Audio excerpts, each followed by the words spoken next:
The night was dead quiet in Oakwood Hills, the kind of suburban silence that makes every sound feel like an intrusion. At 2:37 a.m., a sharp screech tore through the stillness, metal clawing into paint.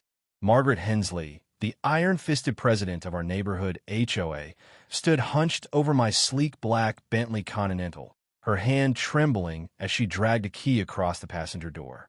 Deep, jagged gouges marred the flawless finish while she muttered venomously about how cars like this had no place in her perfect little community. What she didn't know was that my brand-new security system was catching every scratch, every word, every second of her unraveling. That footage would be her undoing. I'd only been in Oakwood Hills for 3 months, fresh off selling my tech startup for a cool 8 figures. At 29, I was levying the dream I'd scrapped together from nothing dropped out of college, built a company through sleepless nights and brutal rejections, and finally cashed out. The Bentley wasn't just a car. It was my VY Tory lap, a symbol of every 18-hour day and every investor who'd laugh me out of the room. Its glossy curves and rumbling engine were my proof that I'd made it. But the second I rolled into this pristine neighborhood, trouble found me. It started the first morning I parked the Bentley on the street in front of my house, just like everyone else did with their SUVs and sedans. I stepped outside with my coffee and found a neon orange sticky note slapped across my windshield. The handwriting was sharp, almost violent. Luxury vehicles belong in garages to uphold community standards. Signed, MH, HOA President. I figured it was just some cranky neighbor blowing off steam, so I crumpled it up and moved on. Big mistake.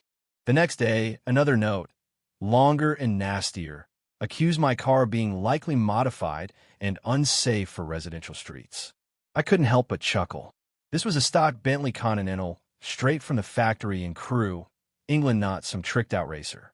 Every bolt was exactly as the engineers intended. By day 3, Margaret had upgraded to full-page letters on official HOA letterhead, demanding I prove the car was street legal, claiming it violate non-existent noise rules, and threatening fines for reckless parking. All I'd done was park in the same spots my neighbors used every day. I decided it was time to talk. Margaret lived in the biggest house on the block, a towering colonial with a lawn so perfect it looked fake. When I knocked on her door that Saturday, she answered in a floral apron, flashing a smile that didn't reach her eyes. I introduced myself as the guy with the Bentley and asked if we could clear the air. Her face hardened instantly. In a voice dripping with disdain, she said cars like mine attracted the wrong kind of attention. When I pressed her, she rambled about how fancy cars cause break-ins, stirred up jealousy, and get this, undermined family values. It got weirder. She insisted my Bentley was probably stolen, definitely modified, and way too loud.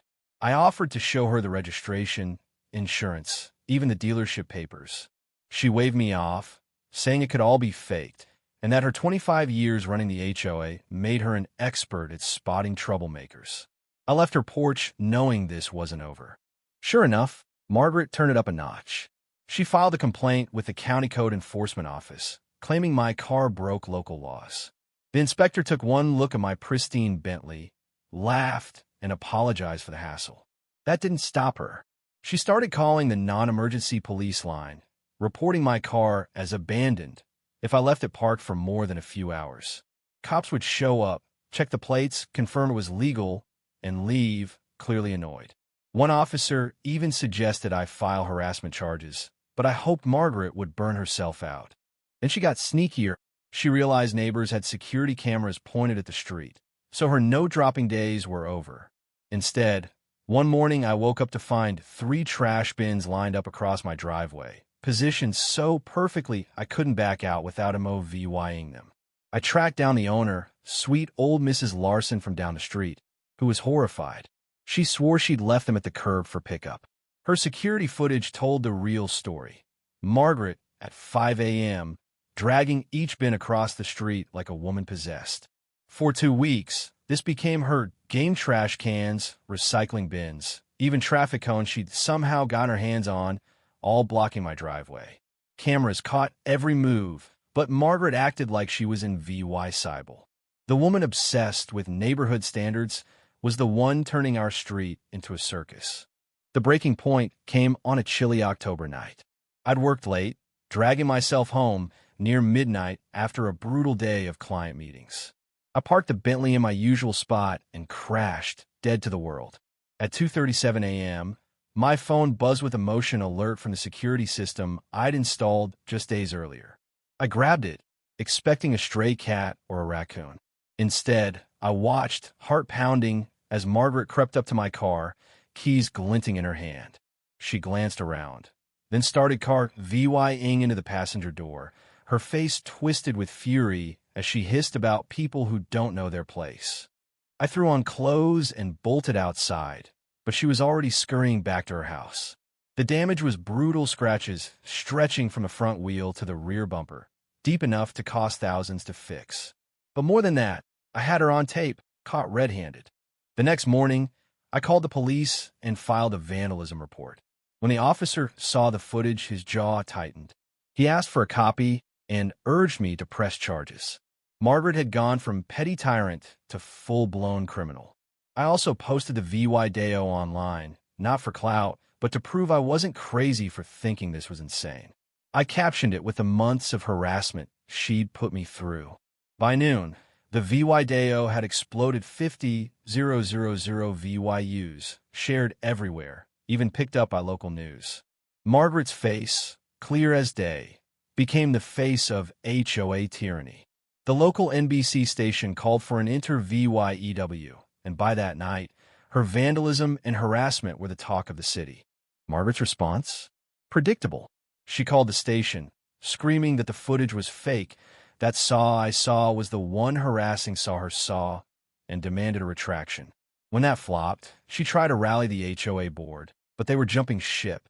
3 of the 5 members called me to apologize, saying they were holding an emergency meeting to boot her out.